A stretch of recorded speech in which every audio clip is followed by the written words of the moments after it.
We'll begin our study of Machiavelli's The Prince by looking at a couple passages from Friedrich Nietzsche. The first is in Beyond Good and Evil, aphorism number 28, which I've abridged slightly. Quote, "What is most difficult to render from one language to another is the tempo of its style. A German is almost incapacitated for presto in his language. Consequently also, as may be reasonably inferred, for many of the most delightful and daring nuances of free-spirited thought. Everything ponderous, viscous, and pompously clumsy, all long-winded and wearing species of style, are developed in profuse variety among Germans. Pardon me for stating the fact that even Goethe's prose, in its mixture of stiffness and elegance, is no exception, as a reflection of the good old time to which it belongs. Lessing is an exception, owing to his histrionic nature. But how could the German language, even in the prose of Lessing, imitate the tempo of Machiavelli, who in his Principe makes us breathe the dry, fine air of Florence, and cannot help presenting the most serious events in a boisterous allegrissimo, perhaps not without a malicious artistic sense of the contrast he ventures to present. Long, heavy, difficult, dangerous thoughts, and a tempo of the gallop, and of the best, wantonest humor." End quote. The other passage I'd like to read is in Twilight of Idols, What I Owe to the Ancients. We touched on this section before when we talked about Thucydides. Nietzsche writes, quote, "Thucydides and perhaps Machiavelli's Il Principe are most closely related to me by the unconditional will not to delude oneself, but to see reason in reality, not in, quote-unquote, reason, and less in, quote-unquote, morality." End quote. It is the extramoral realism of Machiavelli and his concern with expediency, his attempt to understand objectively how political power works. Those aspects of Machiavelli's work are where we see the most obvious influence on Nietzsche. But there are other ways in which Machiavelli and Nietzsche see eye to eye, such as their appraisal of the virtue and the character of the ancients compared to the people of their respective times.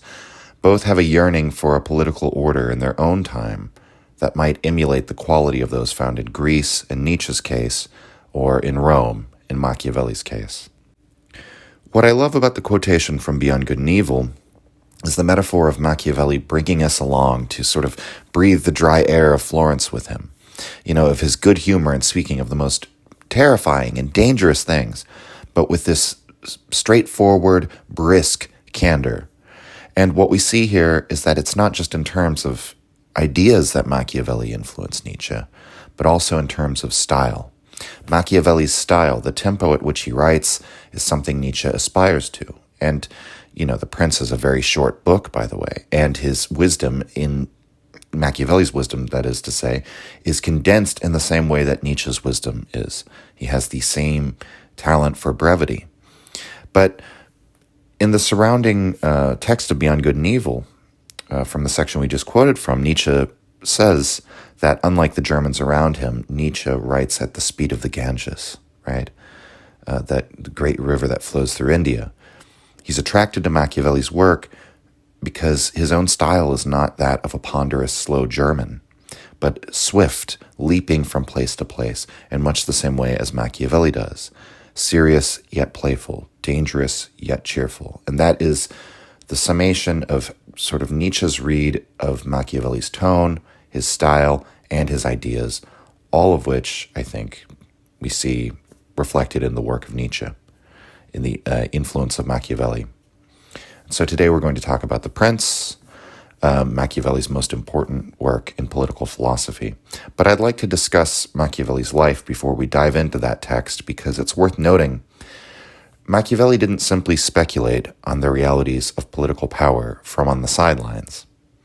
Rather, Machiavelli held political office himself, and by all accounts was quite effective in his role. He possessed power for a brief time, therefore, but one day, unfortunately, he found himself banished. Niccolo Machiavelli was born in Tuscany in 1469. He is right at the inception of the Renaissance, which literally means the rebirth, the renaissance, right? So what is being reborn? Why is it called the Renaissance? What's being reborn is the spirit of classical antiquity. The European civilization begins to once again attempt to aspire to the accomplishments in art, poetry, literature, and drama that hailed from the time before Christendom, before the fall of Rome. As a man of the 15th century, Machiavelli, therefore, hails from an entirely different world than that which Europe would resemble only a couple centuries later in Nietzsche's time, where this zeitgeist of artistic and cultural output has already spilled over into new accomplishments in natural philosophy, in the beginnings of modern science and the Enlightenment, which Nietzsche sort of stands at the end of, you could say, historically speaking. The Renaissance is that time period in Europe that Nietzsche considers the zenith of European culture, at least after the fall of Rome, right? The rediscovery of the spirit of antiquity, but before it was smothered again by the scientific materialism of the Enlightenment, and more specifically by Lutheranism, but more on that later. Machiavelli is born to a family that opposed the ruling family in Florence, the Medicis. Lorenzo the Magnificent was the reigning Medici at this time in Florence, and Lorenzo supported the arts, and his era is regarded as a period of relative stability. He managed to somehow maintain peace between the various powers of Italy for his own advantage.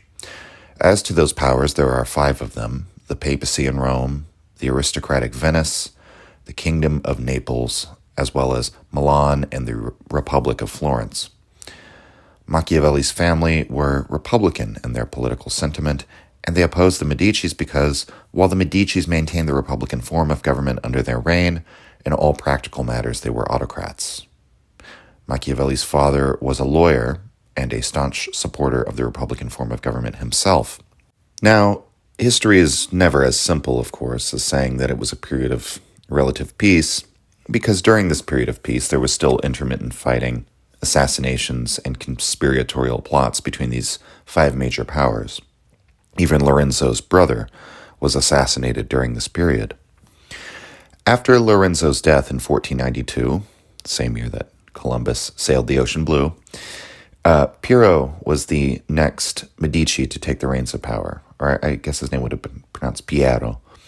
But he found himself exiled in only a couple of years after taking charge. After that, a monastic named Savonarola almost succeeded in taking charge in the wake of all these events and attempted to create a theocratic government. He was also overthrown and burned at the stake. After all of these power struggles, the Republican government appoints Machiavelli to a diplomatic post in charge of foreign and military affairs. So this is when Machiavelli is in government, in the wake of these somewhat violent, unpredictable changes in power. And during his time serving this post for 13 years, he went on numerous diplomatic missions, more than 20, visiting European leaders of the great powers. Unfortunately for Machiavelli, one day a French army entered the Italian peninsula bound for Florence, and the Florentines, looking for a strong leader to defend themselves, called for the Medici to return. And with the ascension of the Medici, Machiavelli's political ambitions were put to an end, and he was exiled. After this, Machiavelli writes a letter to Vettori, a friend, telling him of what his life is like now that he's been banished from the city and his career is done. I'm going to read most of this letter. I'm abridging it in a couple places in the interest of time, but it's a wonderful snapshot of what a day in someone's life is like 500 years or so ago, which I love, but also Machiavelli is very evocative in his attempt at, again, bringing us along with him. So he writes in the year 1513, quote, "I am living on my farm, and since my latest disasters, I have not spent a total of 20 days in Florence. Until now, I have been catching thrushes with my own hands. I would get up before daybreak, prepare the birdlime, and go out with such a bundle of bird cages on my back that I looked like Goethe, when he came back from the harbor with Amphitrion's books. I would catch at least 2, at most 6 thrushes, and thus I passed the entire month of November. Eventually this diversion, albeit contemptible and foreign to me, petered out, to my regret. I shall tell you about my life. I get up in the morning with the sun and go into one of my woods that I am having cut down. There I spend a couple of hours inspecting the work of the previous day and kill some time with the woodsmen who always have some dispute on their hands, either among themselves or with their neighbors. Upon leaving the woods, I go to a spring. From there to one of the places where I hang my bird nets. I have a book under my arm, Dante, Petrarch, or one of the minor poets like Tibullus, Ovid, or some such. I read about their amorous passions and their loves, remember my own, and these reflections make me happy for a while. Then I make my way along the road toward the inn. I chat with passers-by. I ask news of their regions. I learn about various matters. I observe mankind, the variety of its tastes, the diversity of its fancies. By then, it is time to eat. With my household, I eat what food this poor farm and my minuscule patrimony yield. When I have finished eating, I return to the inn, where there usually are the innkeeper, a butcher, a miller, and a couple of kiln workers. I slum around with them for the rest of the day, playing crica and backgammon. These games lead to thousands of squabbles and endless abuses and vituperations. When evening comes, I return home and enter my study. On the threshold, I take off my workday clothes covered with mud and dirt and put on the garments of court and palace. Fitted out appropriately, I step inside the venerable courts of the ancients, where, solicitously received by them, I nourish myself in that food that alone is mine and for which I was born, where I am unashamed to converse with them and to question them about the motives for their actions. And they, out of their human kindness, answer me. And for 4 hours at a time, I feel no boredom. I forget all my troubles. I do not dread poverty, and I am not terrified by death. I absorb myself into them completely. And because Dante says that no one understands anything unless he retains what he has understood, I have jotted down what I have profited from in their conversation and composed a short study, The Prince, in which I delve as deeply as I can into the ideas concerning this topic, discussing the definition of a princedom, the categories of princedoms, how they are acquired, how they are retained, and why they are lost. End quote. So the letter, not only is it a great sort of framing for the background of Machiavelli's life, he tells us that it's the period when he composes his great work, and he composes it out of conversations with the ancients, with his favorite authors who preceded him. That's how he describes his interaction with them. It's very interesting because he's not describing it as a one-way communication, that he's simply reading their words, that he's posing questions to them, and they're offering up their answers in return. So, in short, Machiavelli is a man who is knowledgeable of the world of politics and geopolitics, but The Prince is a work composed while in exile. It's composed as he draws on the friendship of the ancients as company and commits their lessons to memory, and he uses those lessons to interpret the events of his own time, to craft a narrative of his own time. He wishes to understand the political drama that has unfolded around him, and which has landed him in the very exile he now experiences.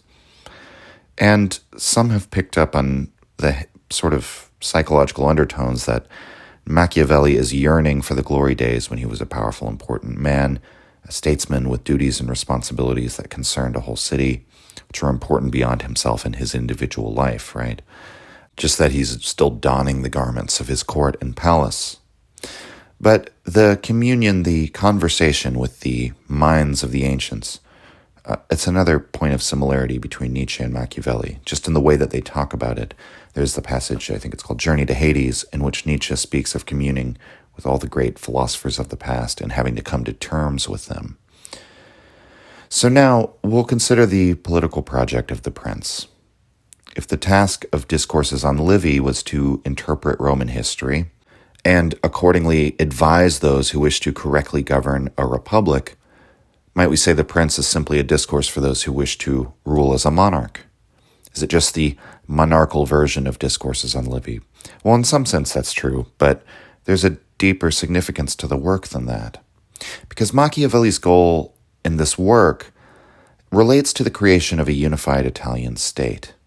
This is the background, it's the goal, it's the end which both Discourses on Livy and The Prince are intended to serve, we might say. As he says in Discourses on Livy, a new state, a new political order, it's always the work of one man, whether it be a republican state or a tyranny. And so while Machiavelli prefers the republican form, he's not above achieving the creation of this form, achieving the establishment of a republic through the accession of a prince. The values that Machiavelli seems to operate by are the achievement of stability, of unity, of longevity, of accomplishing your work with expediency, with efficiency, and with a practical consideration of power relations rather than an idealistic one.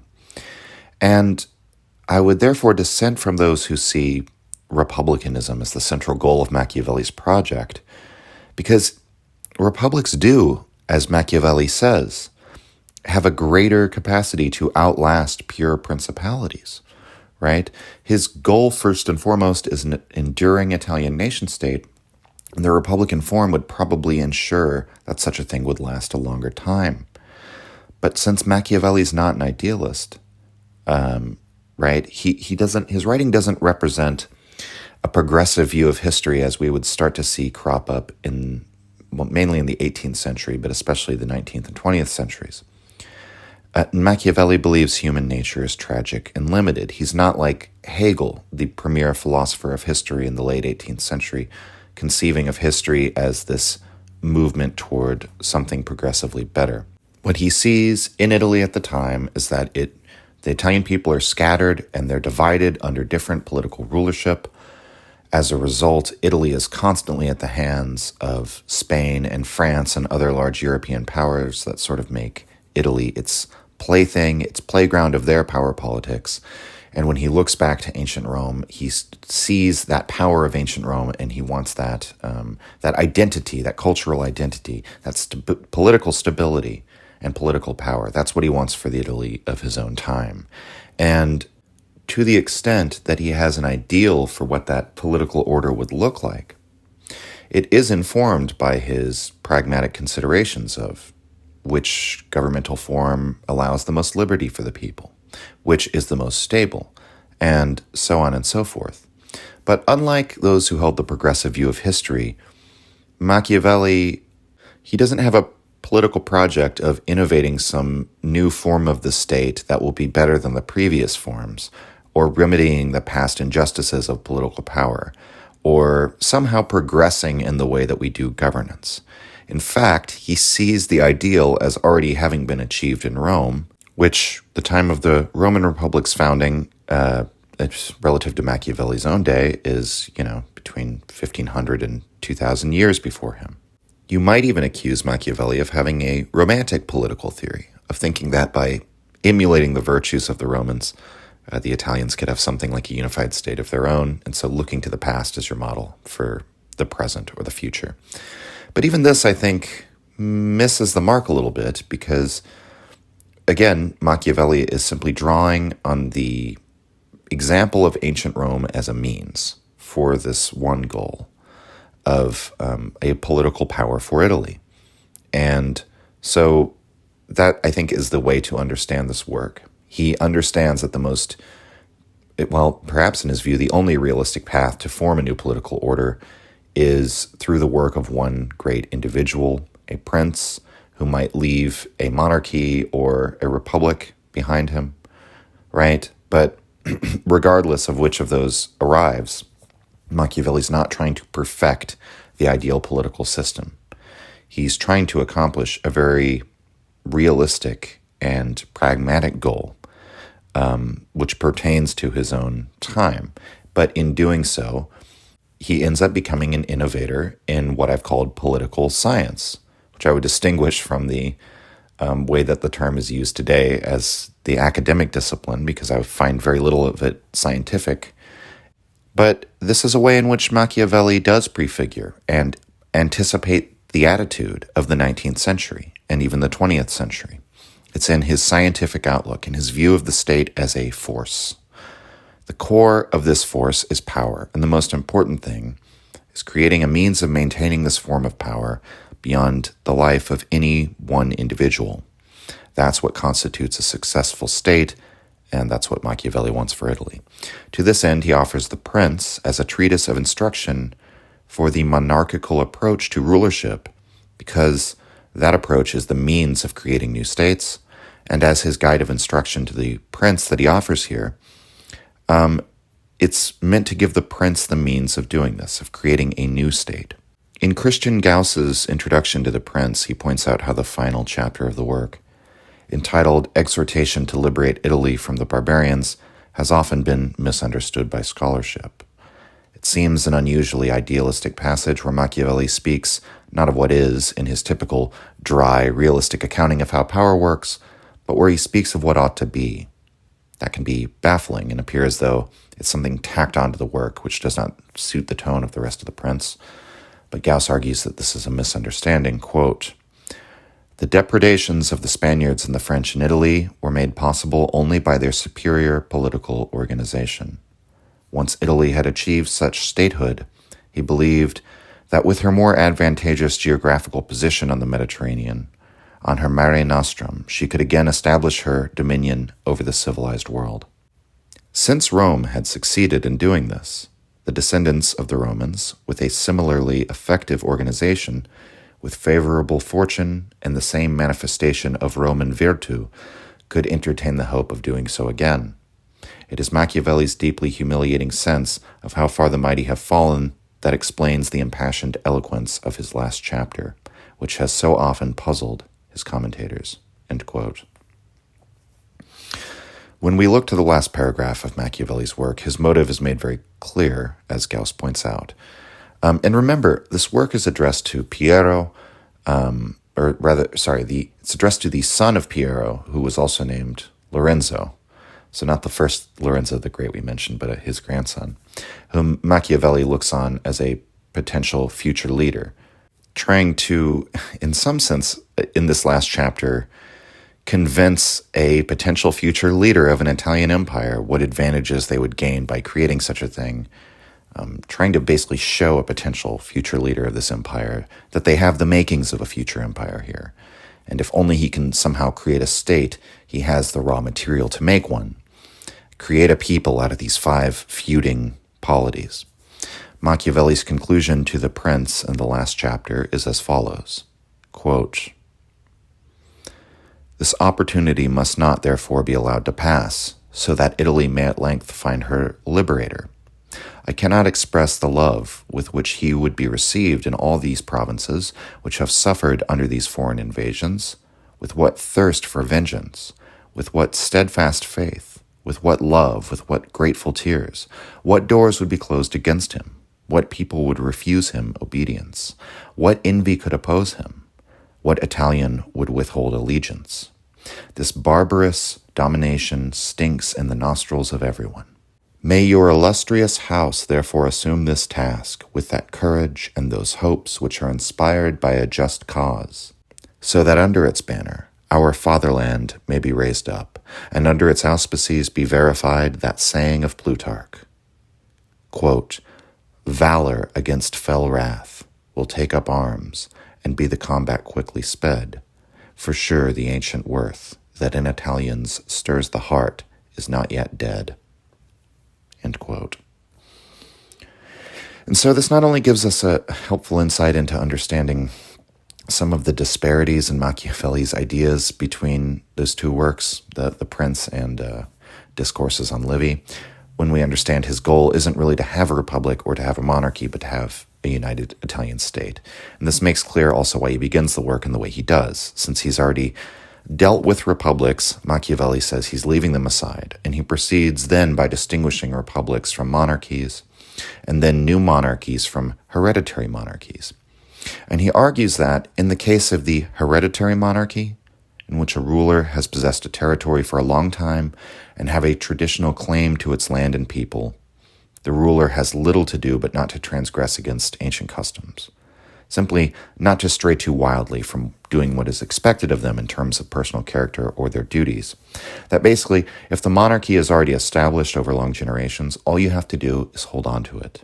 And since plenty of monarchs in the past have succeeded in holding on to it, just do what they already did.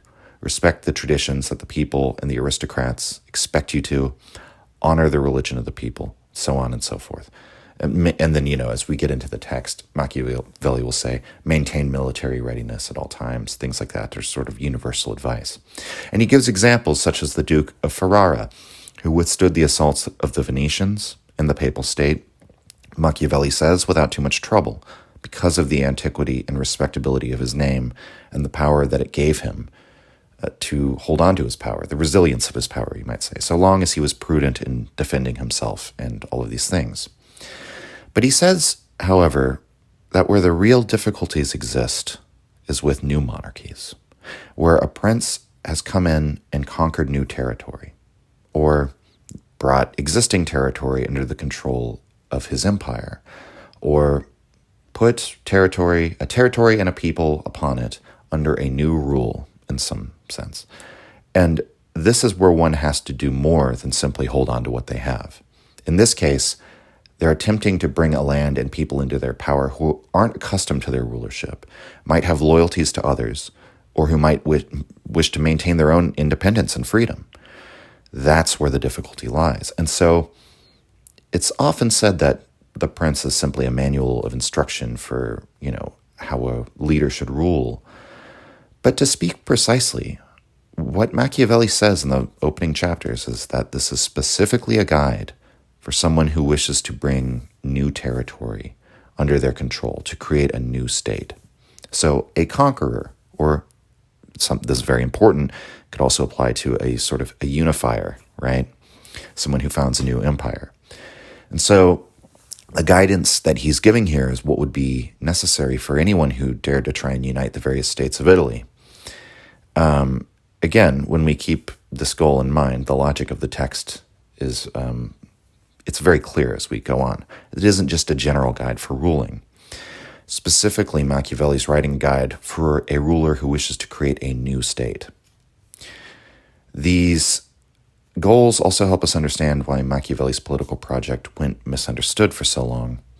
And he languished for centuries with the regrettable image of being just an evil man. But if we look at the political concerns of the other major theorists of political philosophy that were around near the time of Machiavelli and after him, the kind of figures that dominated the discourse of the Enlightenment, whether in France or in England or even in Germany, they didn't tend to conceive of the core questions of political philosophy or of the questions of nationhood in the same way as Machiavelli.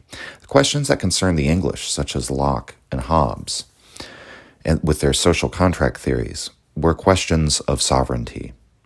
So, for example, a core question of English political philosophy at the time might be, what do you do when a sovereign monarch acts in an illegitimate way?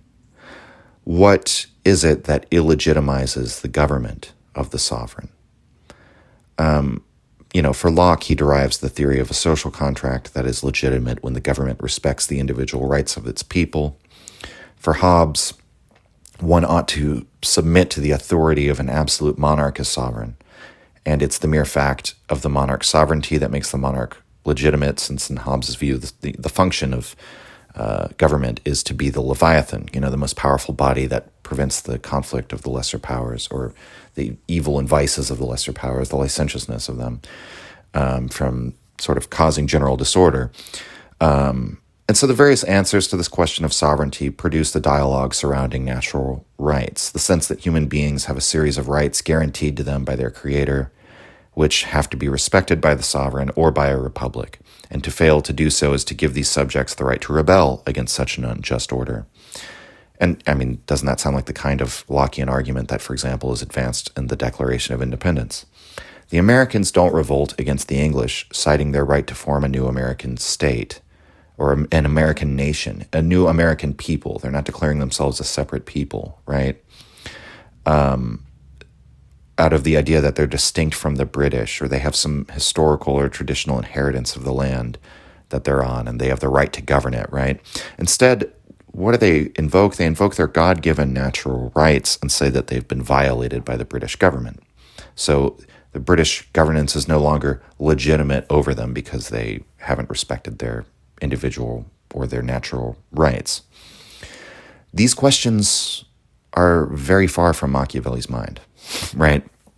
And that's just why, to tie it back to why he's considered evil, when we've looked at what his concerns are, but the natural rights question, that doesn't really come into his discussions of the material basis of force, the techniques of force that can bring a monarchy into existence. The question of its legitimacy isn't really considered, which kind of makes him a bit closer to Hobbes in that whole debate, but still standing a bit apart from Hobbes. I guess what I mean by that, like for both Machiavelli and Hobbes, the question of the legitimacy of the sovereign is of little consequence so long as the sovereign is truly sovereign, right? If he has sufficient power to hold on to his rule. For Hobbes, that's the very thing that makes the sovereign legitimate, and so that means the question is resolved. Whereas for Machiavelli, the question of legitimacy, this values question, isn't even raised. It doesn't play a role in his work. He's not making the same kind of moral appraisal. And so the kind of analysis that Machiavelli therefore provides, the consideration of power without any question as to whether the power is legitimate, simply an attempt to describe the means by which power is gotten and whereby states are effectively and powerfully managed and preserved, that's another reason why he's considered evil. That type of analysis, I would say, is more in fashion these days. In recent years, we've been more willing to consider his viewpoints with an open mind. So maybe we can say that Machiavelli's analysis is a bit too modern for his own time. So let's return to the question of how a monarchy can be established. Machiavelli presents some examples for us to consider. You can conquer a country militarily, but how do you hold on to the country afterwards in peacetime?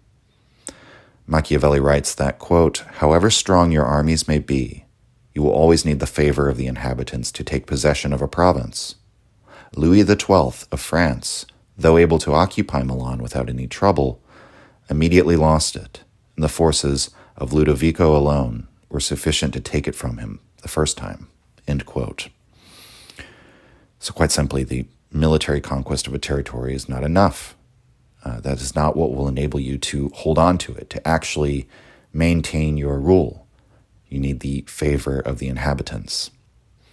Machiavelli writes that, quote, "A natural difficulty exists in all new dominions, because men change masters willingly, hoping to better themselves. Thus you find enemies in all those whom you have injured in occupying that dominion, and you cannot maintain the friendship of those who have helped you to obtain this possession, as you will not be able to fulfill their expectations." End quote. So as the saying goes, the grass is always greener on the other side of the fence. And so if you don't have ties of blood or culture or a traditional claim to rulership or something like that, some idea that might motivate people to be loyal to you, and you move in and occupy a territory, not only will you not have the loyalty of those you've harmed somehow in coming to enforce this, but those you intend to make friends and allies of will be on the lookout for their first chance to betray you for a bigger payoff than you can offer. And that's because in this circumstance, what could possibly be motivating them to support you in the first place other than personal advantage? If you don't have any of those ties that bind. If you attempt to rule your allies with an iron fist, it's only going to make them more likely to betray you at the first sign that it may be profitable or more profitable, or give them a chance of leaving your oppressive rule. A military garrison, meanwhile, to maintain this rule by force actively, is expensive. It's a drain on your treasury. By its very nature, it will instill a hatred for you among the people, and it will fail to have its intended effect because your reaction to events as they unfold will be sluggish, given that you're attempting to rule from afar. Your troops are foreigners in the land. They'll be unfamiliar with the language, the terrain, the customs, and so on. And so what does Machiavelli recommend? Well, he says there are several measures you should take.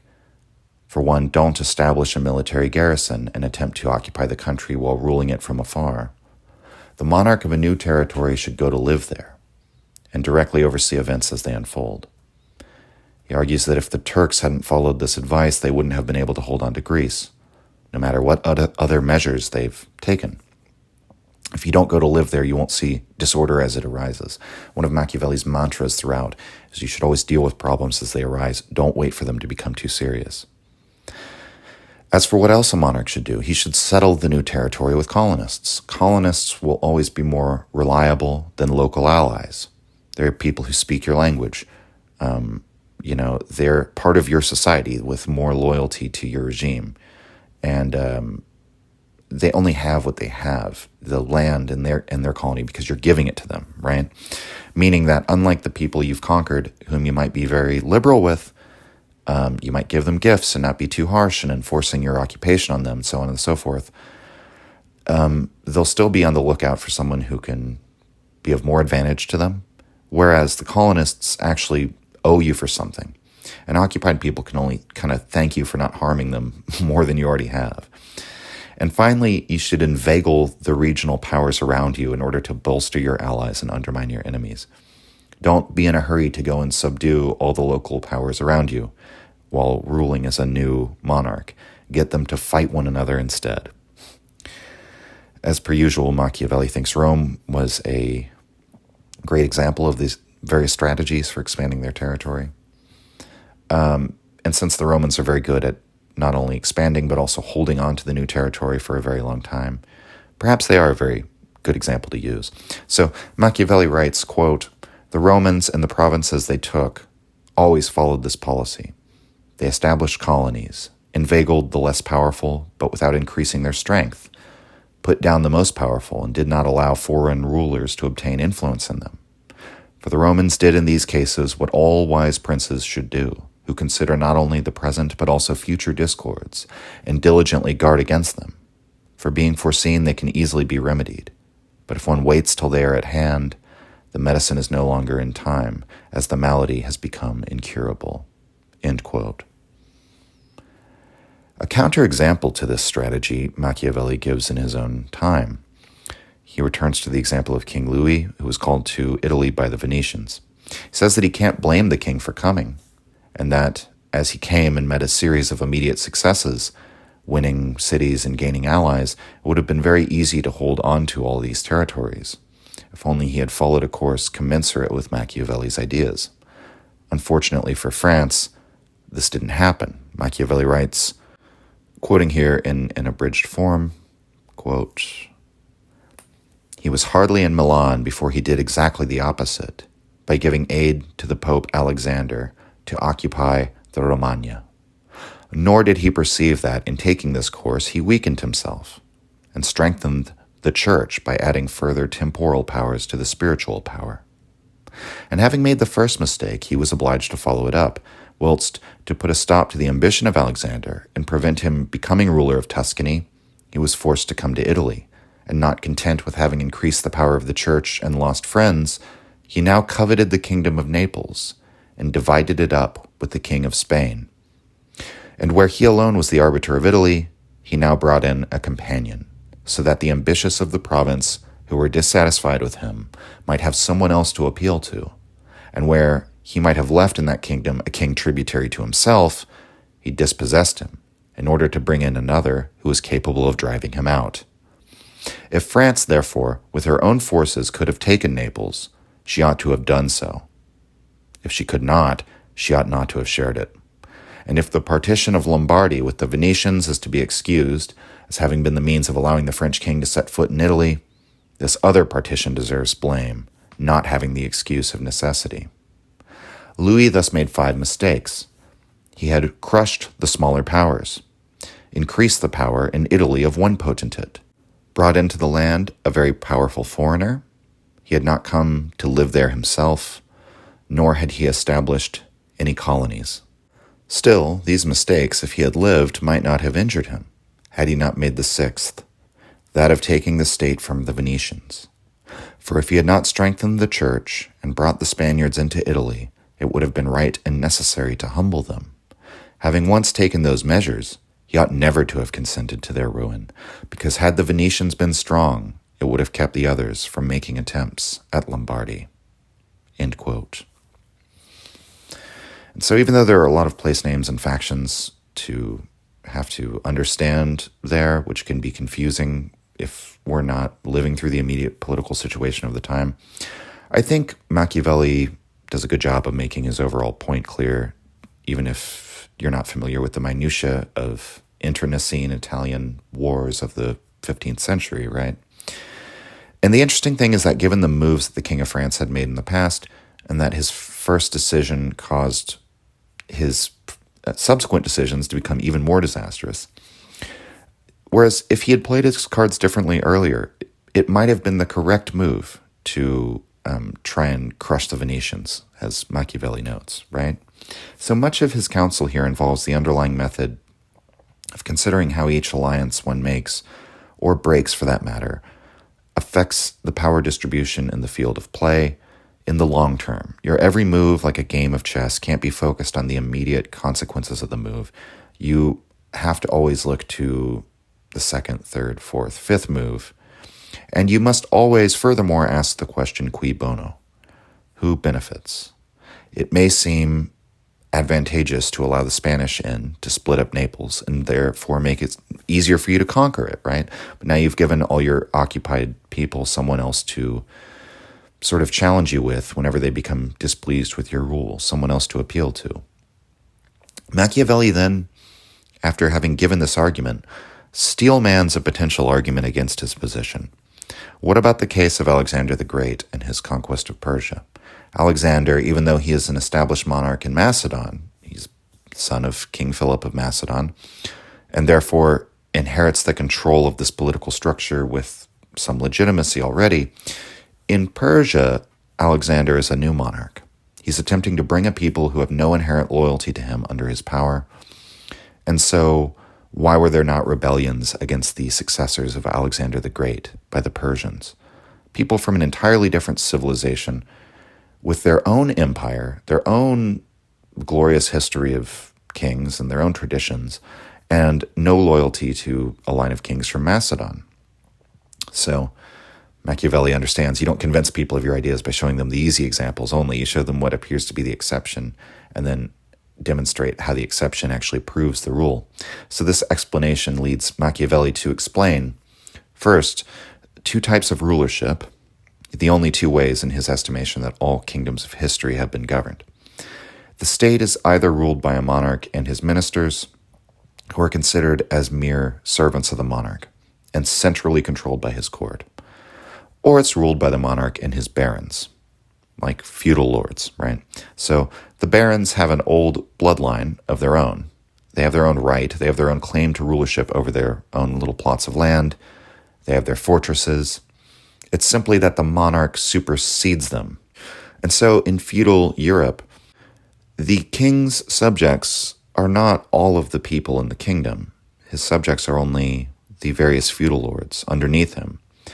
They swear their fealty to the king, but the king doesn't directly control their subjects or their courts. Their courts are their own individual regional centers of power. They've simply been brought under a superseding power. So Machiavelli classifies these two styles by drawing on two contemporary examples. There's the governance of the King of France and the government of the Turkish monarchy in the Ottoman Empire. Machiavelli writes, quote, "All the Turkish monarchy is governed by one ruler. The others are his servants. And dividing his kingdom into sangiakets, he sends them to various administrators and changes or recalls them at his pleasure. But the King of France is surrounded by a large number of ancient nobles, recognized as such by their subjects and loved by them. They have their prerogatives, of which the king cannot deprive them without danger to himself. Whoever now considers these two states will see that it would be very difficult to acquire the state of the Turk, but having conquered it, it would be very easy to hold it. In many respects, on the other hand, it would be easier to conquer the Kingdom of France. There would be great difficulty in holding it." End quote. Why is it easier to conquer France than the Turks with its centralized system of power? Well, France, with its aristocratic power base, sees a new monarch who tries to establish a state there face a situation where he hasn't absorbed one faction but dozens of factions. And he's in much the same situation as any king who has a bunch of quarreling local allies and regional powers. It's very likely, for example, that one of these aristocratic houses can be pried by a foreign power to rebel against you the moment you displease them, or if they think they can gain some advantage by doing so. And a foreign power can inveigle the feudal lords to fight one another or fight against the central power. And civil wars between the nobility and aristocracy and the centralized power of the monarchy. I mean, that actually happened in France, by the way, during the Fronde, which was civil war between nobility and the central power of the king. We talked about that during the episode on La Rochefoucauld. But in any case, since all of the feudal lords might care more about their individual lands than the whole country itself, right? They might be a little more lax in defending the monarch so long as they can be assured of keeping their lands. So these are all reasons why it might be easier to conquer France and more difficult to hold it. Meanwhile, the Ottoman system of ministers doesn't offer any of that prestige or regional power to the various tendrils or functionaries. They simply become arms of the central unified state. And so it becomes incredibly difficult to overthrow a power like this or to bring it down in warfare. And because you can't really inveigle any of the bureaucratic organs to fight against one another. But if you succeed and you cut off the head of the serpent, so to speak, it's difficult for anyone to challenge you for it. They'll have just as much of an uphill battle as you had. So now to answer our question about the apparent exception of Alexander the Great, how he conquers the kingdom of Darius in Persia, holds it across generations without difficulty, Machiavelli writes the following, quote, "If you will consider the nature of the government of Darius, you will find it similar to the kingdom of the Turk, and therefore Alexander had first to overthrow it completely and invade the territory, after which victory, Darius being dead, the state remained secure to Alexander for the reasons described above. And his successors, had they remained unified, might have enjoyed it in peace, nor did any tumults arise in the kingdom, except those fomented by themselves. But it is impossible to possess with such ease countries constituted like France. Hence arose the frequent rebellions of Spain, France, and Greece against the Romans, owing to the numerous principalities which existed in those states. When the Romans fell out amongst themselves, any one of them could count on the support of that part of the province where he had established authority. The Romans alone were recognized as rulers after the extinction of the old line of princes. Considering these things, therefore, let no one be surprised at the facility with which Alexander was able to hold Asia, and at the difficulties that others have had in holding conquered territories, like Pyrrhus and many others, as this was not caused by the greater or lesser ability of the conqueror, but depended on the dissimilarity of the conditions." End quote. At the end of that passage there, we have another example of Machiavelli's political science, thinking scientifically about power struggles. You might say that men in the past always saw history as an unfolding drama. History is something which is divinely watched over, right? The man who had been chosen by God to rule was the one who triumphed in battle. Machiavelli's looking at causes and conditions. He thinks the quality of the ruler is important. Don't get that mistaken, but in some conditions, no success is possible. He thinks we can at least broadly class types of governments. He thinks we can draw conclusions about the relative ease or difficulty with which one could conquer or hold a state, and that's what I mean by a modern approach to political thinking, or a scientific approach. A consequence of this type of thinking is that Machiavelli had little concern for the prestige of bloodline in any real sense. Now, he recognizes it as a real force, a factor in the public mind that can determine whether you have difficulty in retaining your state or not. But he doesn't think that some people are born to rulership, for whatever that might mean, or that an aristocratic bloodline necessarily creates a capable ruler. Remember the line he quotes from Dante in the Discourses on Livy, which is relevant here, that wisdom rarely is inherited from father to son. In actual fact, Machiavelli argues that those who easily obtain their dominions are often liable to lose their dominions just as easily. It's those who have to struggle to found states, either by clawing their way up, even out of the lowest position, out of slavery, in order to declare their independence, or else by pilgrimage, by being expelled from the old country, or lead the people in a revolution against a dying power structure.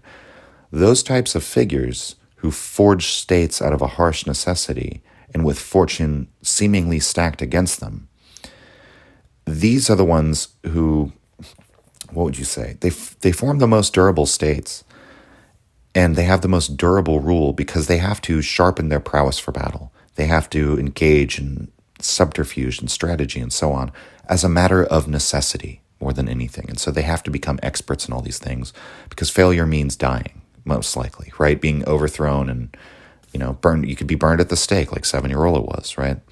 So in a beautiful passage about the power of having difficulty in forming your state, right? Of the benefit that it is to you if your state is forged out of difficulty. Machiavelli writes the following, quote, "It was thus necessary that Moses should find the people of Israel slaves in Egypt, so that they were disposed to follow him in order to escape their servitude. It was necessary that Romulus should be unable to remain in Alba, and should have been exposed at birth, in order that he might become king of Rome and founder of that nation. It was necessary that Cyrus should find the Persians discontented with the empire of the Medes, and the Medes weak and effeminate through long peace. Theseus could not have shown his abilities if he had not found the Athenians dispersed. Those who by the exercise of their abilities, such as these, become princes, obtain their dominions with difficulty, but retain them easily. And the difficulties which they have in acquiring their dominions arise in part from the new rules and regulations that they have to introduce in order to establish their position securely. It must be considered that there is nothing more difficult to carry out, nor more doubtful of success, nor more dangerous to handle, than to initiate a new order of things. For the reformer has for his enemies all those who profit by the old order, and only lukewarm defenders, and all those who would profit by the new order." End quote. Machiavelli concludes this section with the example of a person of what he characterizes as lesser birth. This is the figure Hiero, who became the prince of Syracuse, though of no noble birth at all. While he was a virtuous man, he was simply a private citizen, but in a time of existential threat, he was made captain of the Syracusans, and through his own abilities, he was eventually raised to become their monarch. And in establishing his rule, he abolished the old militias and formed new ones, and he ruled without giving any favor to his friends. Machiavelli says he abandoned all his old friendships, and he established only the relationships that are the most advantageous to him, entirely of his own choosing. And so Machiavelli says that he had every difficulty stacked against him, even his bloodlines of no repute at all, but he succeeds in overcoming all these difficulties, holding on to his position with no difficulty because he's already overcome all the difficulties in establishing the state, so retaining it becomes easy. Whereas in the case of a prince who simply inherits his kingdom and has grown accustomed to luxury and has wanted for nothing and has been raised in opulence and for whom none of his skills arise out of necessity, oftentimes it's quite easy for such men to lose their kingdoms, or for them to fail in establishing new principalities would probably be the main way that they would be inadequate, because, as Machiavelli says, they don't have to do much to retain a hereditary monarchy. So the difficulty is always in expanding your dominion to anywhere that doesn't automatically fall to you as an inherited right, or creating a new order, right? A new political order is rarely established by an old monarchy. They could even be established by common people, but what's required is that you have an individual who has to overcome all these harsh difficulties.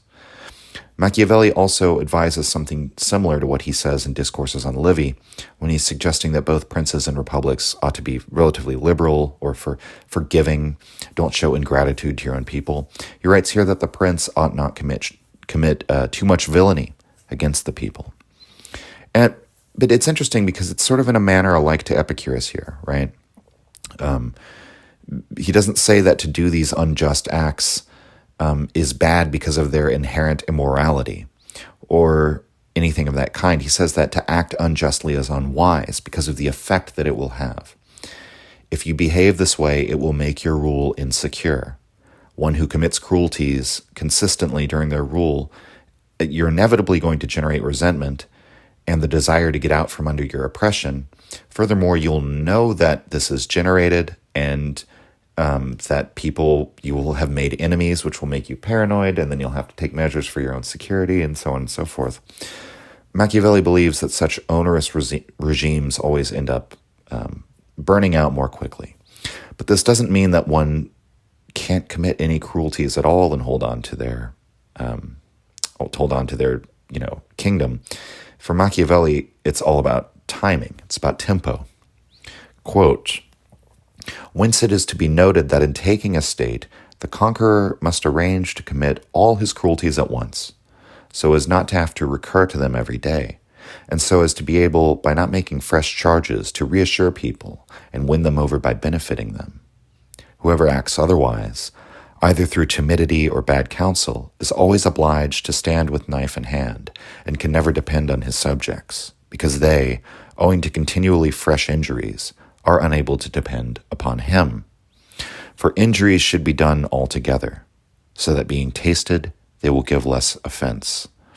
Benefits should be granted little by little, so that they may be better enjoyed.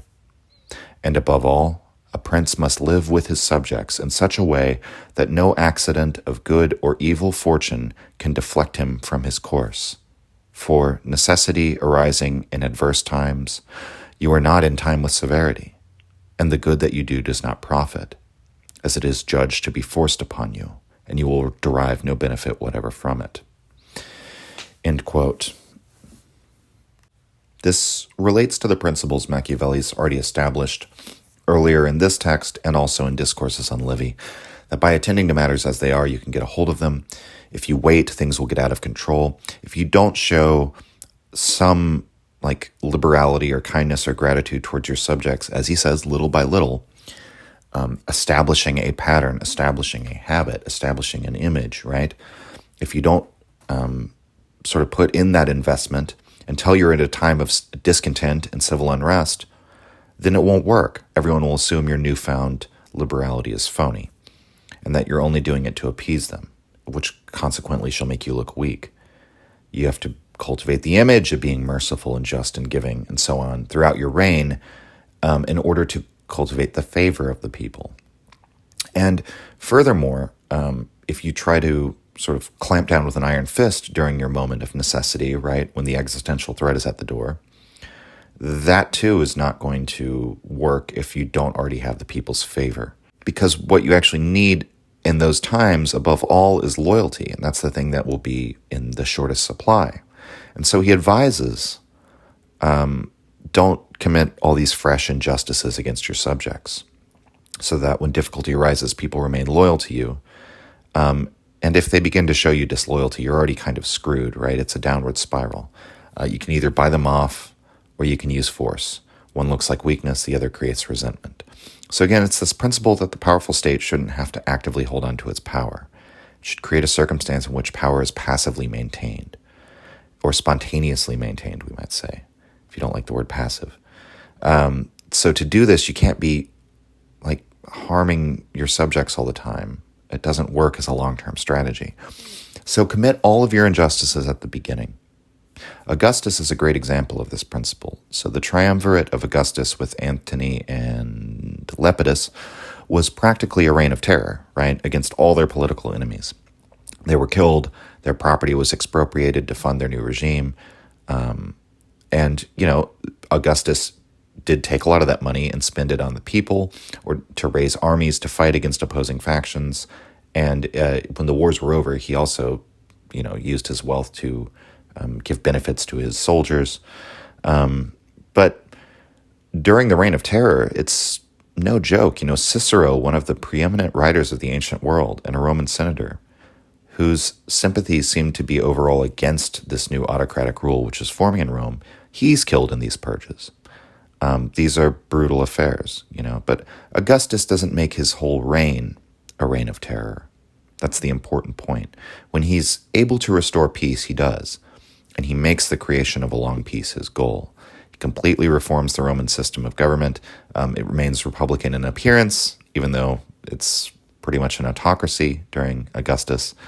He puts an end to the roughly 100 years of on and off civil war that had been an absolute terror to live through during the late Republic, and he establishes a political order that basically puts an end to all the violence, and it preserves Rome as a polity for a couple hundred more years.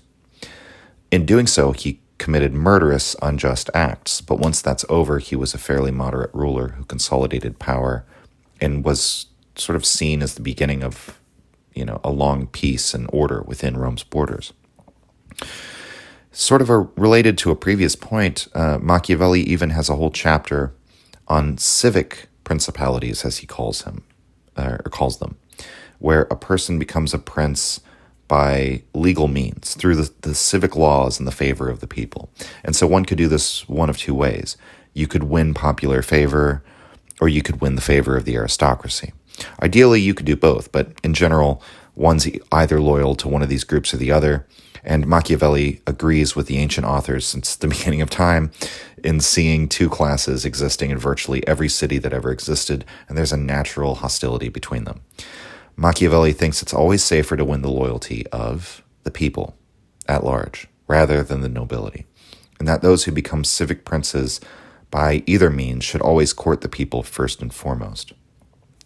Finally, he observes that these civic princes, especially in the ancient world, were often created during wartime. The danger with them was always that they could develop into absolute monarchies. The constitutions of the ancient republics always tried to avoid or provision against this. But the simple fact is that people have most desire for a central, strong executive during the time of greatest threat. It's during those times that civic princes are created and where they have the most power.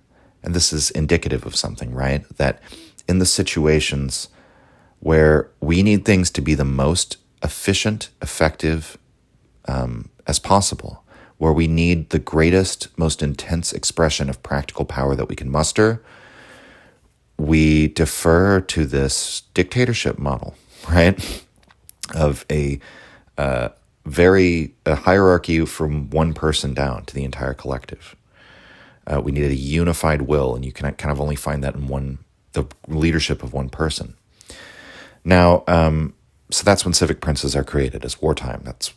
That's what their power comes out of. In peacetime, the civic prince has to simply take care not to oppress the people or make himself hated by them, because really their only desire is not to be oppressed too much. Again, his analysis here is amoral, but Machiavelli isn't really that evil when you consider the advice that he overall gives. Now, in looking at Machiavelli's, method of valuation of whether a state is effective or not, we could look at a number of things. You could look at the level of liberty. You could look at just simple longevity of the state. One of the ways that Machiavelli sort of talks about this is in terms of self-sufficiency. The state's ability to defend itself by raising its own men, forming its own armies. The state that has a need of others for its protection or for its defense, Machiavelli says, is not truly its own state. It's actually the possession or vassal of another more powerful state, who, if they wanted to, could take it at a whim. And so if they're allowing you some sovereignty and independence, it's just as a means of governing you with better ease, right? But they're actually in charge. And when necessity arises, that could become more demanding sovereignty, right? Very easily. So whoever defends the state is who really owns it. Similarly, he advises against relying too much on allies or any foreign entanglements for anything which is essential to you, like your defense, but really anything you find essential, right? During the history of the Peloponnesian War, talked about the city that Thucydides was going to defend, very important to Athens, not just sort of militarily, but because they provided all the timber for their shipbuilding. So you might have an ally like that where you rely on them for something that is absolutely essential to your society, right? And so anything that affects your self-sufficiency like that, Machiavelli believes you should address. You have to become self-sufficient in all ways.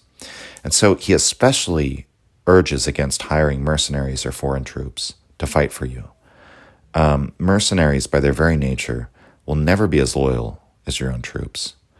They're less likely to fight to the death or engage in heroism of any spectacular variety. When the battle goes well, the mercenaries are useful, but when it goes ill, they're the first to flee. And finally, if the mercenaries are still encamped on your land during peacetime, they'll turn to brigandry and start terrorizing your populace. Machiavelli writes, quote, "Mercenary captains are either very capable men or not. If they are, you cannot rely on them, for they will always aspire to their own greatness, either by oppressing you, their master, or by oppressing others against your intentions. But if the captain is not an able man, he will generally ruin you." End quote. So Machiavelli says, Sparta for many centuries was well armed and free. The same can be said of his favorites, the Romans, or of the Swiss of his own time. In contrast, we have the Romans' rivals, the Carthaginians.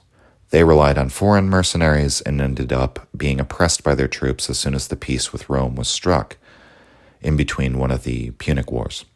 So to Machiavelli, he lays it out like this. You only have three options.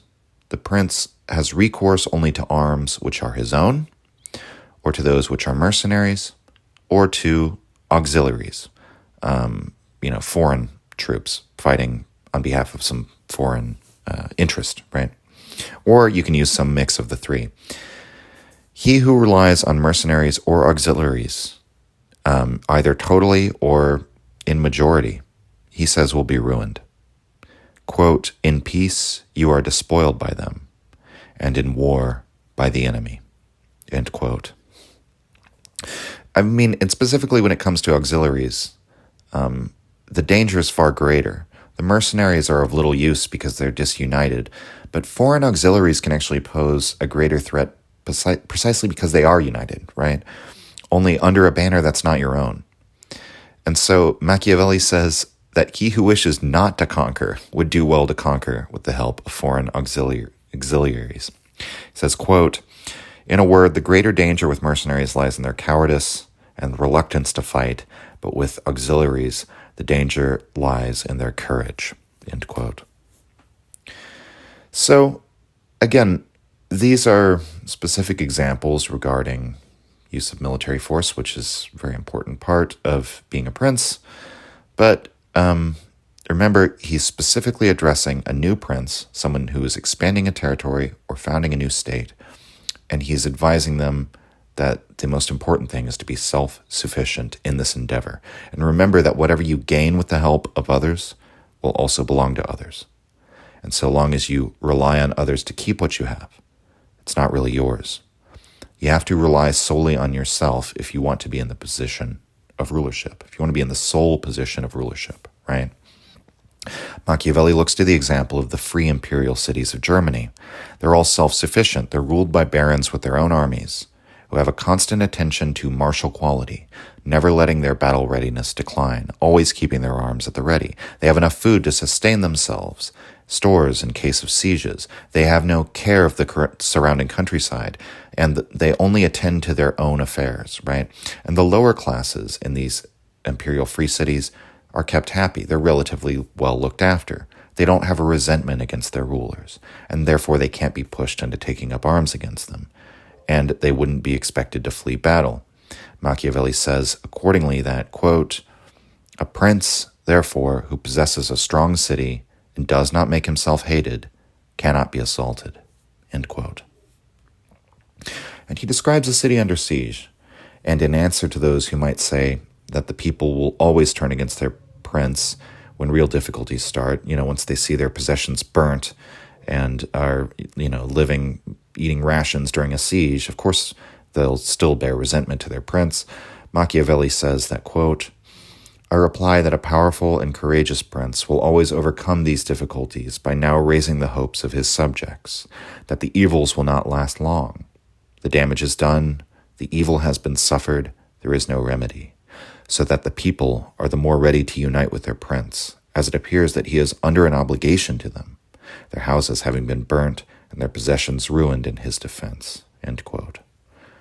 And in that description, my mind easily looks toward the great civic prince of the Peloponnesian War, Pericles, right? One of the Athenian generals, but Athens is, of course, a republic, and they were vesting quite extraordinary powers in individuals during the time of the Peloponnesian War, although probably not quite enough, since the democratic bodies of Athens often voted against some of the better stratagems of their generals, but I digress. Pericles, during the siege of Athens, when Sparta is ravaging the countryside, is giving these speeches and kind of stirring the Athenians to outlast the Spartans. In light of all of this, Machiavelli tells us what then is most needful for the aspiring prince. Quote, "A prince should therefore have no other aim or thought, nor take up any other thing for his study, but war and its organization and discipline, for that is the only art that is necessary to one who commands. And it is of such virtue that it not only maintains those who are born princes, but often enables men of private fortune to attain to that rank. And one sees, on the other hand, that when princes think more of luxury than of arms, they lose their state. The chief cause of the loss of states is the contempt of this art, and the way to acquire them is to be well versed in the same."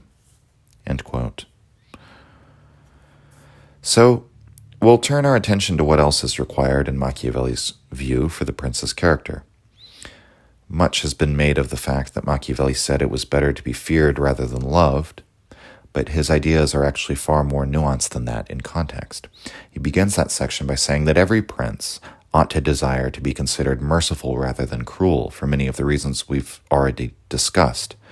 But just as some cruelty at the beginning can be necessary, the ruler must also not shy away from cruelty. He writes, quote, "Cesare Borgia was considered cruel, but his cruelty had brought order to Romagna, united it and reduced it to peace and fealty. If this is considered well, it will be seen that he was really much more merciful than the Florentine people, who, to avoid the name of cruelty, allowed Pistoia to be destroyed. A prince, therefore, must not mind incurring the charge of cruelty for the purpose of keeping his subjects united and faithful. For with a few examples, he will be more merciful than those who, from the excess of tenderness, allow disorders to arise, from whence spring bloodshed and rapine." End quote. I think somewhat self-explanatory that some use of force is necessary to keep order, and keeping order is the very function of the state. If you can't maintain the very function of the state, the people will hate you anyway. So cruelty can be an excessive thing, but so can mercy. The ruler has to have recourse to both, but not be excessive with either one. An excess of mercy is just as dangerous as an excess of cruelty. So that's very important. This is sort of maybe a Aristotelian golden mean in political power Machiavelli is uncovering here. But he takes a similarly moderate approach to the question of whether it is better to be feared or loved. The passage infamously concludes, quote, "With regard to being feared and loved, men love at their own free will, but fear at the will of the prince, and that a wise prince must rely on what is in his power and not on what is in the power of others." End quote. And so his reasoning here is very important. It's again about that same principle of self-sufficiency. You're loved at the will of someone else, but feared because of your own will, which is always better, right? You always want what is entirely within your own power and shouldn't ever rely on what's outside of your own power. And so perhaps a more nuanced way of saying this might be that a leader shouldn't rely on the love of the people to the degree that they can more aptly rely on fear. But importantly, Machiavelli adds to that last sentence, quote, "He must only contrive to avoid incurring hatred," end quote. And so that aspect is very important. and it's a note that Machiavelli has sounded throughout. And so that the possession of handles such as fear to rule a populace have to be moderated, once again, counterbalanced with this concern of not inspiring hatred, that it would actually be best to possess both the love of the people and their fear. That's really the broader context of his argument, but since one usually precludes the other, in practical terms, you'll often have to choose. But it's not really so simple as always erring on the side of inspiring fear, because that itself can come with a cost if done to an excessive degree. He writes, quote, "A prince should make himself feared in such a way that if he does not gain love, he at any rate avoids hatred. For fear and the absence of hatred may go well together, and will be always attained by one who abstains from interfering with the property of his citizens and subjects or with their women. And when he is obliged to take the life of anyone, let him do so when there is a proper justification and manifest reason for it. But above all, he must abstain from taking the property of others, for men forget more easily the death of their father than the loss of their patrimony." End quote. Elsewhere in the text, Machiavelli goes on to discuss the lives of some of the Roman emperors. And he says that there were some among the Roman emperors who were quite capable men, but who found it necessary to take actions that inspired the hatred of the people, and that in so doing, they were unable to hold on to their empire. The prince doesn't need to concern himself about conspiracies against his own life when the people are well disposed towards him. But when the populace becomes hostile to the prince, he has to be on guard for his life at all times. He uses as examples Septimius Severus and his son Caracalla. Severus rose to power at a time when the others vying for the emperorship were widely despised by the people, right?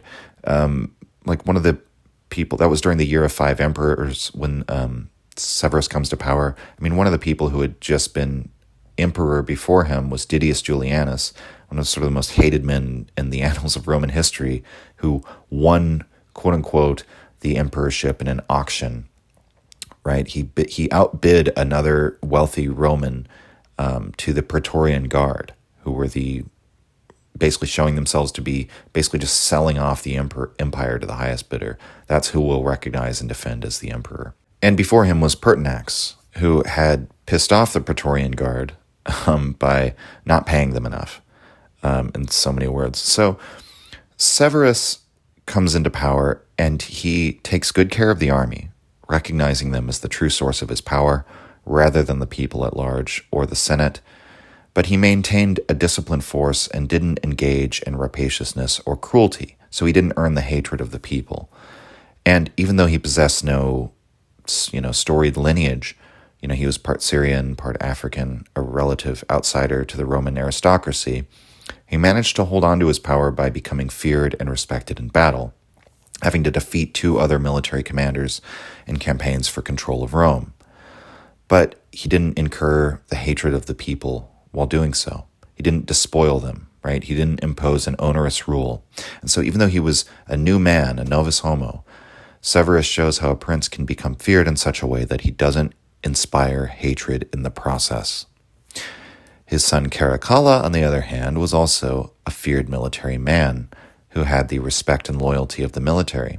But he was so cruel in his behavior that ultimately that wasn't enough for him to hold on to his rule. There's one incident in which the Romans sacked all of Alexandria. Just Caracalla told his troops to loot and rape and pillage and kill the inhabitants for several days.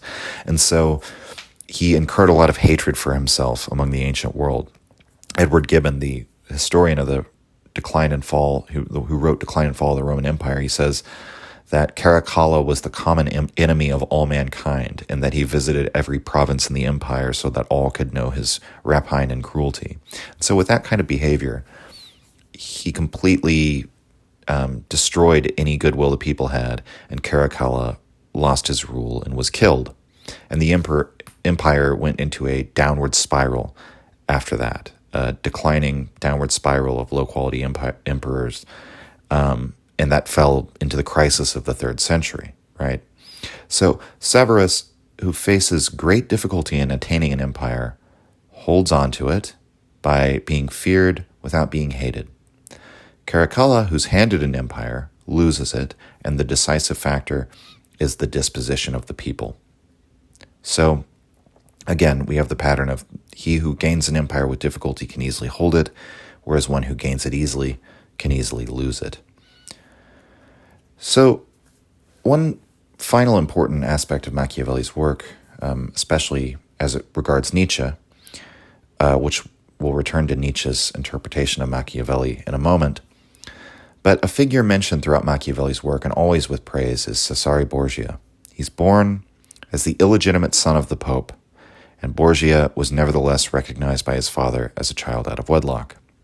He received an education in the church, but he himself came to hold political ambitions, and he had sort of a meteoric rise through the church with his father's help, becoming a cardinal at 18 years old. He resigned his clerical titles, however, in order to pursue a military career and earned a title of nobility. He was given the command of papal armies. Under the rule of his father, Cesare Borgia proved himself a capable military commander. He was immensely successful, winning on the battlefield, conducting successful sieges, even conspiring to win some Italian cities over to his side by subterfuge, and he successfully thwarts plots against him. And because the people under Cesare's rule grow to enjoy his rulership and become loyal to him. Borgia's main weakness, however, is that his rule depends on his father's position in the papacy. Machiavelli uses Borgia as what some have called the hero of Machiavelli's The Prince, but as a sort of tragic hero. He's a man with great ability who used force and fraud to successfully attain his ends. But he has a tragic flaw in that he's not entirely self-sufficient. He's in a position of relative power, and when his father dies of fever, he realizes that tying his power relative to the power of the papacy might have been a mistake, because he manages to secure the confidence of the next pope, but this next pope also dies less than a month later. This is what Machiavelli might call fate or fortune turning against Cesare Borgia. He then makes a fatal mistake of linking his destiny with one of his enemies, who he agrees to support for the papacy. In exchange for this new pope sanctioning Borgia's rule in Romagna and continuing to allow Borgia's activities, he will throw in his support for this new pope. However, the new pope altered that deal as soon as he was elected by the cardinals and sort of thwarted Borgia's agenda at every turn, and finally Borgia is betrayed by a Spanish ally and imprisoned. The papacy, rather than protecting Borgia at this point or advocating on his behalf, swoops in and takes all of Borgia's land and possessions. Cesare Borgia does eventually manage to escape, and like figures from antiquity like Alcibiades, right? He's welcomed by a foreign king to come on as a military commander, and he successfully recaptures a number of cities for King John III of Navarre. But he is eventually killed in battle. Borgia becomes separated from his troops, and he's stabbed to death by a company of knights. In his old age, Borgia was said to be disfigured owing to a bout with syphilis, and they stripped away all of his clothes and possessions and the mask that he wore to sort of hide his disfigurement, and meaning there was just sort of this ignominious end for this notorious Italian strategist and conqueror. Truly fitting of one of the dramatic tragedies of Sophocles or Aeschylus, right? So why did Machiavelli like Borgia so much? I mean, this is a man who failed. Well, Machiavelli genuinely seems to think that Borgia's life provides an example of the great individual with extraordinary capacities who pretty much does everything right but is undone by a few very serious flaws, or we might say mistakes which he's all the more vulnerable to owing to his circumstances, right? Of the causes and conditions of Borgia's rise to fame undoing him in spite of his great abilities. Borgia is another example that proves Machiavelli's understanding of how political power works, in fact, because he succeeds insofar as he relies on his martial abilities, and he relies on troops that are loyal to him and his family, And insofar as he wins the loyalty and the love of the people, and he resides in the places he conquers, and he successfully plays other powers against one another to his own advantage. But he fails in any circumstance where he doesn't have total self-sufficiency, such as where he relies on the papacy or on a foreign ally. Nietzsche had a similarly high appraisal of Cesare Borgia, and we can only conclude that Machiavelli's work was a factor in this. Machiavelli's assessment of Borgia as a supremely capable commander and an amoral man that might have had the qualities needed to found a new empire. Well, that's important to Machiavelli for the same reasons we've discussed throughout, that a man like Cesare Borgia was the kind of man who could found a new Italian nation-state. He could create a united empire based on existing traditions and institutions of the Catholic Church, but he himself is not very Christian, right, in his values, in his temperament or bearing, which for Machiavelli, he sort of shares Nietzsche's critique of the Christian religion and how it turns us away from worldly quality and makes us obsessed with humility and self-abnegation and all of these things. And so in this vision that Machiavelli presents, Nietzsche's not, obviously Nietzsche's not particularly concerned with a unified Italian state as such, but he sees what Machiavelli sees in uncovering this archetype of the great individual, a founder of dynasties or a founder of a new political order. But there is something beyond even this, I would say, that has significance to Nietzsche in terms of how Machiavelli sees Borgia. And it relates to that opposition to Christianity, right? Which is very central to Nietzsche, of the opposition to Christian morality in favor of the morality of antiquity, the religious feeling of antiquity.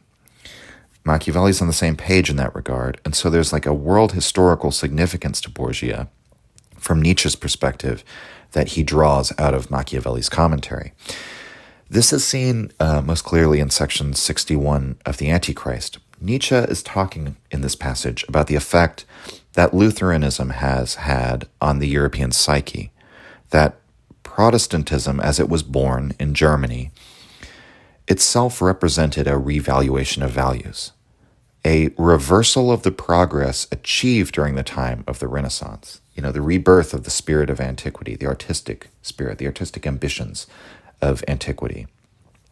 The Renaissance was centered in Italy, where, in spite of its fractious political situation, some of the greatest works of art, poetry, architecture, and sculpture were created.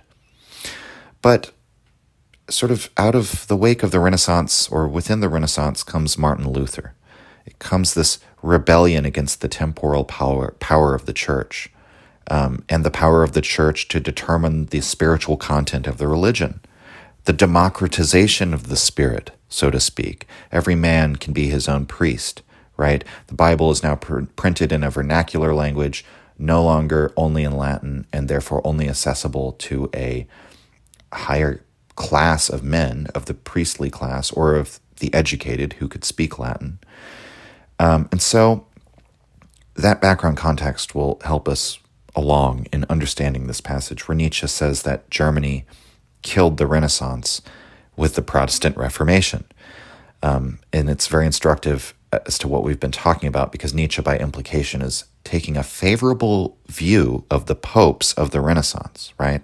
Of the papal state that waged wars for political power, that waged wars for wealth. So it's very interesting to see Nietzsche take a side with the church, basically. But so without further ado, the passage, the Antichrist 61. Quote, "The Germans have destroyed for Europe the last great harvest of civilization that Europe was ever to reap, the Renaissance. Is it understood at last? Does anyone want to understand what the Renaissance was? The transvaluation of Christian values, an attempt with all available means, all instincts, and all the resources of genius to bring about a triumph of the opposite values, the more noble values. This has been the one great war of the past. There has never been a more critical question than that of the Renaissance. It is my question too. There has never been a form of attack more fundamental, more direct, or more violently delivered by a whole front upon the center of the enemy.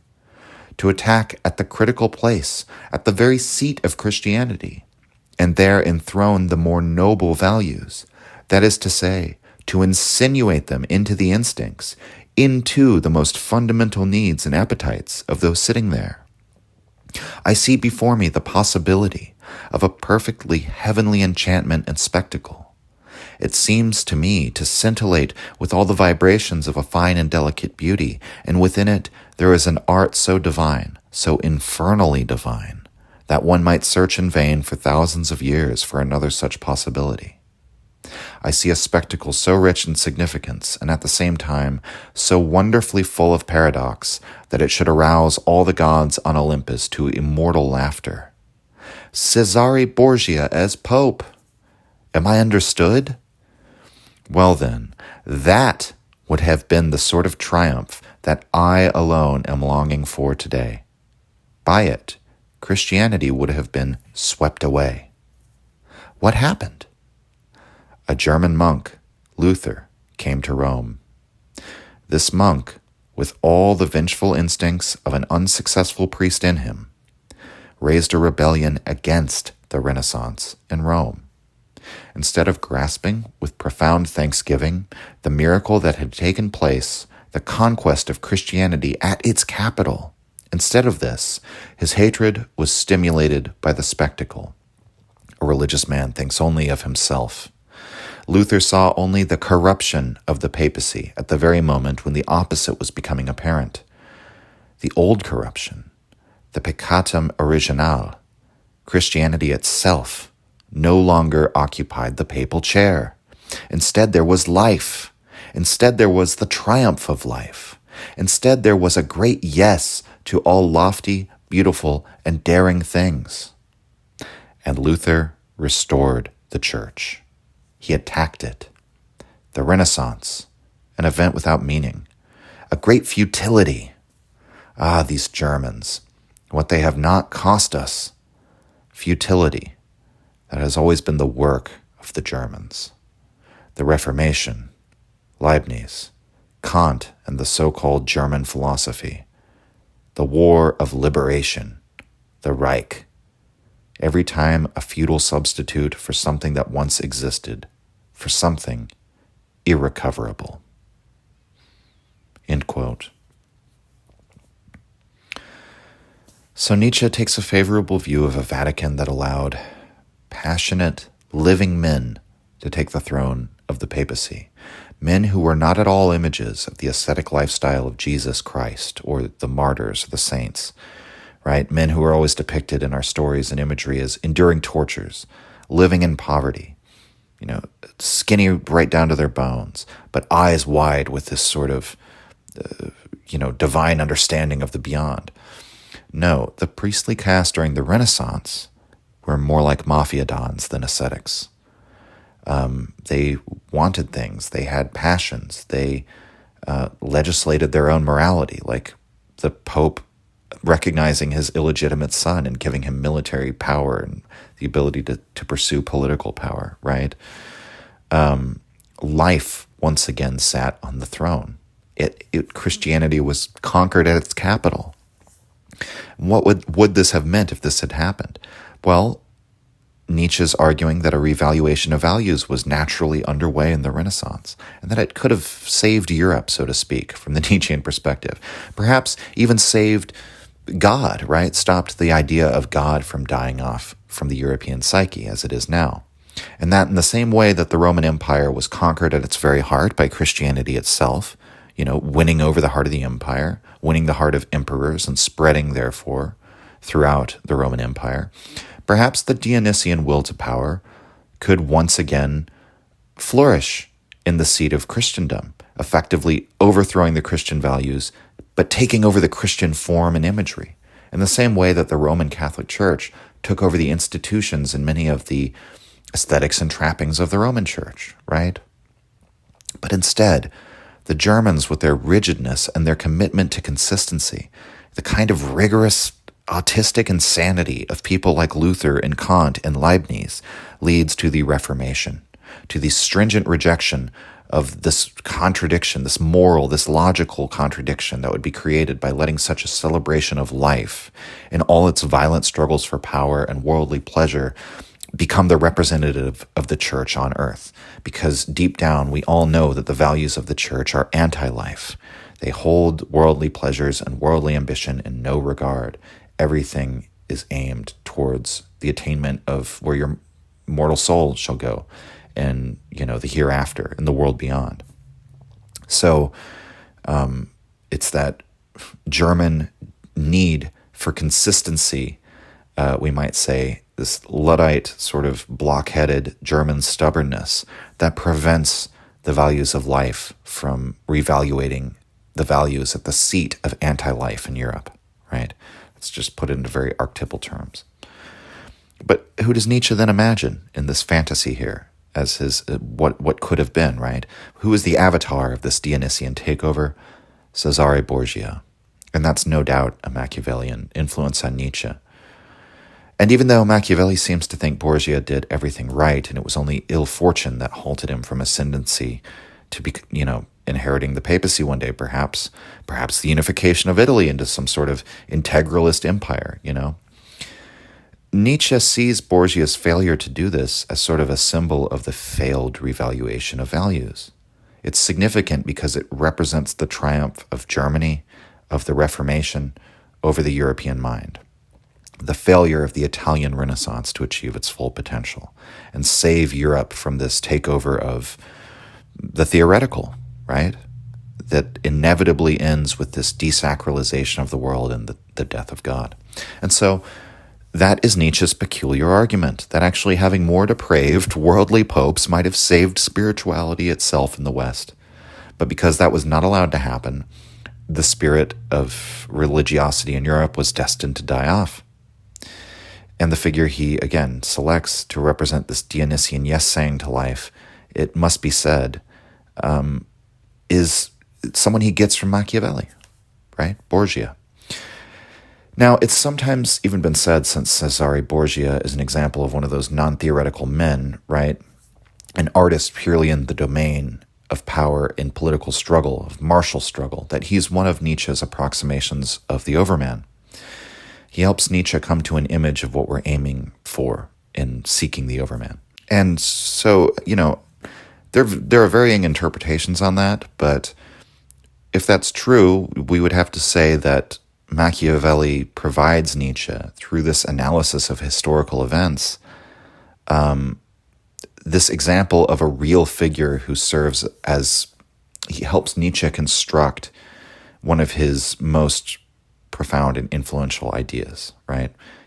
Machiavelli provides a text that within this text, Nietzsche finds this example that helps lead him to this idea.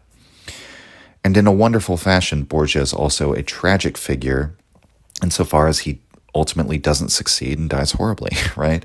He lives dangerously, right? He expends his life in the pursuit of a goal. He falls off the tightrope. He builds his cities on the slopes of Mount Vesuvius.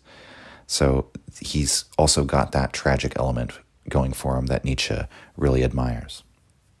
And so to conclude, Machiavelli therefore gives to Nietzsche an ideal. He offers to all a science of history, a science of political power, likely the first of its kind in the world. And in spite of the treasure trove that's found in the discourses on Livy, in my opinion, the prince is simply unmatched in providing this. There are few works in political philosophy that have had so great an impact at so short a length, and which have been read by all, whether they love or hate the message that's contained therein. And so, in spite of the eternal association with evil laid at the feet of Machiavelli, any aspirant reader of political philosophy today will be drawn to Machiavelli, and in all likelihood will find him just as indispensable as Nietzsche did. That's all, everyone. Thanks for listening. Signing off. If you enjoyed the Nietzsche podcast or found it helpful, you can visit us and support the show at patreon.com/untimely-reflections. The link is in the description. Or just share the show with any of your friends that you think might enjoy it, or on social media. Thank you for your support.